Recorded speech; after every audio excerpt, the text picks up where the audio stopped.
Good day and welcome to another edition of the Military and Foreign Affairs Network. I am your host, the voice of reason.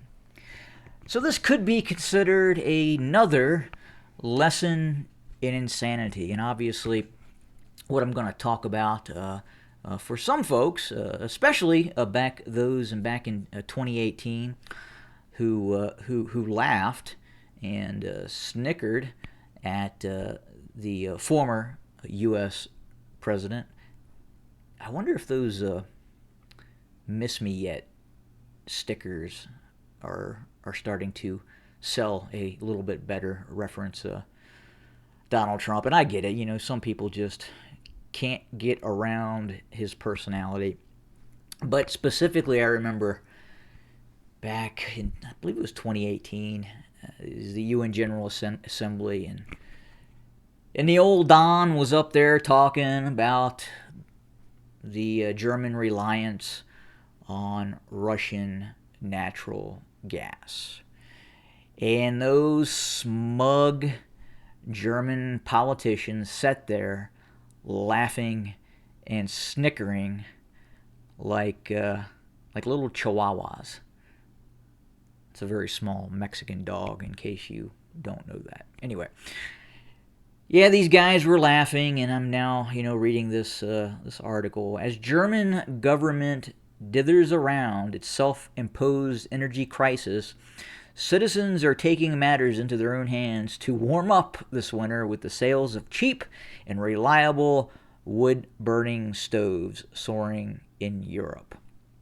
After years of warnings from abroad, notably by U.S. President Donald Trump, against a belligerent Russia's dependence for much of its domestic energy, the hammer has fallen for Germany, with Russia turning off the taps natural gas supply.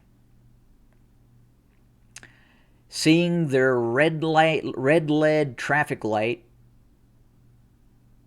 coalition government crippling by divisions between environmentalist greens and pro-business yellows, many Germans are taking matters into their own hands by falling back on traditional decentralized heating sources. And let me pause there for a second. I must apologize. I think there's some little miscues in this article in terms of grammar. And I'll continue here, but reduced to the status of a niche energy source for predominantly rural communities. The supply of new ovens and the wood to fuel them has not been sufficient to meet demand. Need to start a wood-burning stove business in Germany. Indeed, demand for wood-burning stoves exploded in Germany after Russia invaded Ukraine, said a spokesman for the German Association of Heating Installers. Man, I bet it cost a buttload to install a wood-burning stove in Germany. They're probably all unionized. Very, very high wage, I would imagine. In other comments reported by the Frankfurter Allgemein, there was a comparable increase in firewood purchases over the same period, says the Federal Firewood Association official. There's a Federal Firewood Association. Interesting. Kind of like the EPA, maybe. I don't know. Let's see. The rush for wood-burning appliances is such that the waiting time for some is a year, with no hope of delivery this winter. While wood stoves are made in Germany, there is a shortage of individual components and materials, including parts that come from, you guessed it, communist China. This shortage of stoves extends across Europe, the spokesman said. The spokesman didn't say spokesperson. Interesting.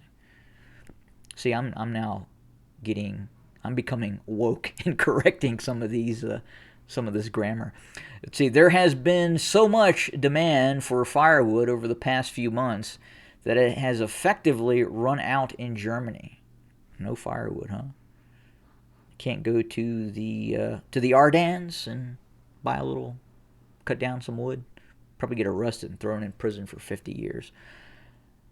Let's see here. As the FA article notes, there is no shortage of real trees in Germany, but air drying cut wood so that it can be burned at home naturally takes 2 years. Okay. Let's see. The process can be sped up with forced air, but that uses increasingly expensive electricity to power the fans, driving up the price. And there aren't enough companies doing it to meet demand anyway. Firewood Association spokesperson Gerd Mueller said of the shortage, "It is almost impossible to get dry firewood this year. The price of loose pellet fuel wood used in automatic burners has doubled in a year," the report says. Nonetheless, it is still cheaper than burning natural gas, the price of which has reached historic highs due to Russia's war in Ukraine, and has been exacerbated by the lack of foresight and contingency planning by governments that depend on these resources. See, the news that sales of firewood and dried wood are skyrocketing to the point that the market is depleted by demand is likely to ring alarm bells among the green establishment that governs Germany and the rest of the European Union. Simple household stoves have been in the crosshairs of environmental activists for years, and some governments are even banning or severely restricting them, forcing citizens to stick to energy prices that government incompetence in the world events have seen it soar. A very, very interesting article.